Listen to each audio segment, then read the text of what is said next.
ملک کے معروف scholar engineer صاحبزادہ ابتسام الہی ظہیر صاحب ملک کی سیاست، دینی معاملات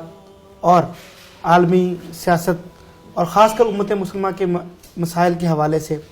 ان کے ہم آراء جانیں گے. ان کی پوری اس حوالے سے گرپ ہے.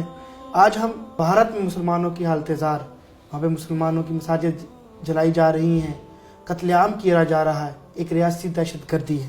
اس کے حوالے سے ان سے بات کریں گے. سب سے پہلے ہم بات کریں گے بھارت کے حوالے سے. بھارت میں جو یہ اچانک، بلکہ اس کو اچانک تو نہیں کہنا چاہیے، کافی دنوں سے چل رہا تھا، لیکن اب یہ ایک نسلی فسادات کی طرف، ایک نسل کشی کی طرف چلا گیا معاملہ. اس کے بارے میں آپ کیا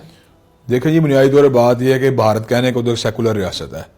اور سیکولر ریاست کی جو اسپرٹ ہوتی ہے اس میں یہ ہوتی ہے کہ تمام مذاہب کے پیروکار جو ہیں ان کے لیے اس ریاست میں اپنی جو شخصی آزادیاں ہوتی ہیں، جمہوری اور آئینی آزادیاں ہوتی ہیں، ان کو یقینی بنایا جائے.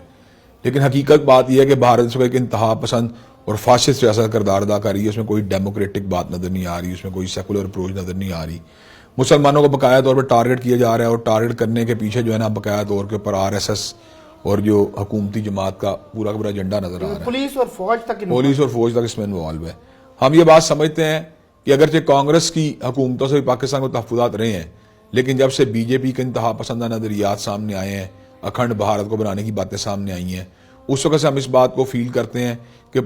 پے در پے ایسے اقدامات جو ہیں آئے روز کیے جاتے ہیں جن کے اندر مسلمانوں کو جو ہے نا ٹارگٹ کیا جاتا ہے، ان کو وکٹم بنایا جاتا ہے. کشمیر کے مسئلے کو جس انداز میں ہینڈل کیا گیا، ان کی ایک سٹیزن بل جس طرح لے کے آئے ہیں، اور کشمیر کی متنازع حیثیت کو بھی جو ہے ختم کر دیا گیا ریاستی، اور وہاں پر جبر جو ہے اس کو یہاں تک نافذ کر دیا گیا کہ کل تک جو پرو ریاستی ایلیمنٹ سے آج وہ بھی جو ہے نا چیخو پکار کر رہے ہیں کہ انڈیا کا رویہ انتہائی معاندانہ اور جارحانہ ہے.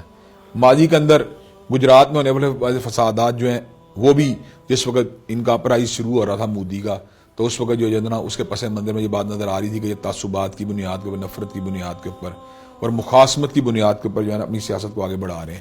تو ان لکیری بات یہاں تک جا پہنچی ہے کہ مسلمان جو ہیں وہ صبر کرتے رہے، لیکن جو ہے نا تقدیر کے قاضی کا یہ فتویٰ ہے عدل سے کہ جرم ضعیفی کی سزا مرگ مفاجات. تو وہی کچھ ہوا ہے کہ آپ جتنا کمپرومائز ظلم کے ساتھ کرتے جاتے ہیں، جتنا آپ سہتے رہتے ہیں، اس کو ایک وقت آتا ہے کہ ظالم جو ہوتا ہے وہ آپ کی ٹالرنس کو اور آپ کے صبر کو جو ہے نا آپ کی کمزوری سمجھ کے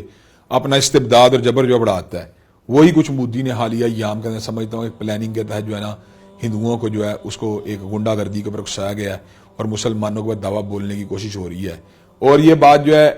اس وقت جو ہے نا عالمی منظر نامے کے اوپر اگر نظر ڈالنے کی بات سمجھ میں آتی ہے کہ دنیا بھر میں جہاں کہیں بھی مسلمان ذبح ہوتا ہے، اس موقع ہم یہ بات دیکھتے ہیں کہ عالمی ضمیر جو ہے سویا ہوا نظر آتا ہے. جی بالکل. نہیں، اس حوالے سے کوئی بھی ہمارے ہاں ایک چھوٹا سا واقعہ ہو جائے مختار امائی کا یا کوئی، تو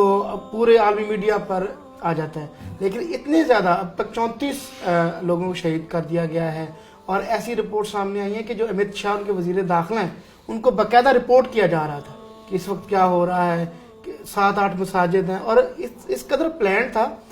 مطلب ایسی ویڈیوز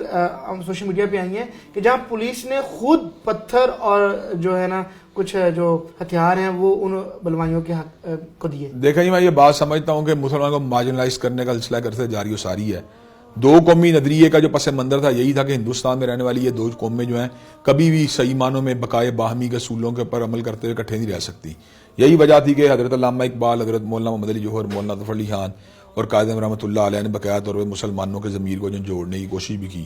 بعض لوگ جو پارٹیشن کے خلاف تھے آج وہ بھی اس بات کے اوپر کنونس ہوتے ہوئے نظر آ رہے ہیں کہ اس وقت جو مسلمانوں نے پارٹیشن کا فیصلہ کیا درست تھا،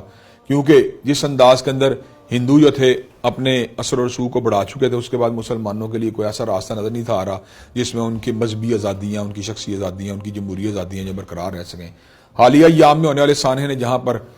امت مسلمہ کے مجموعی طور پہ درد دل رکھنے والے افراد کو جو ہے ایک دکھ اور کرب کی کفیت میں مبتلا کیا، وہاں پر پاکستان کے اندر وہ لوگ جو دو قومی نظریے کی افادیت کو سمجھتے ہیں ایک باری انہیں دوبارہ جو ہے نا ایک توانائی اور حوصلہ حاصل ہوا ہے کہ یقیناً اس وقت تحریک پاکستان کے قائدین کا نقطہ نظر بالکل درست تھا. اگر آج اسی اسٹریٹجی کو صحیح معنوں میں اس کے اوپر جو ہے عمل کیا گیا ہوتا تو آج انڈیا کے مسلمان اس ظلم اور بربریت کا نشانہ نہ بن رہے ہوتے جس کا آج جو ہے نشانہ بن رہے ہیں. لیکن بہرحال اس وقت ہماری جو ہے نا بہت ذمہ داریاں بنتی ہیں، بس یہ تو مسلمان بھی، بس یہ تو پاکستانی بھی، بس یہ تو ہم سایہ ہونے کے بھی، کہ ہم جو ظلم ہو رہے ہیں ان کو ہائی لائٹ کریں، ان کے اوپر احتجاج کریں، عالمی ضمیر کو جوڑنے کی کوشش کریں. مسلمانوں کے جو اجتماعی فورمز ہیں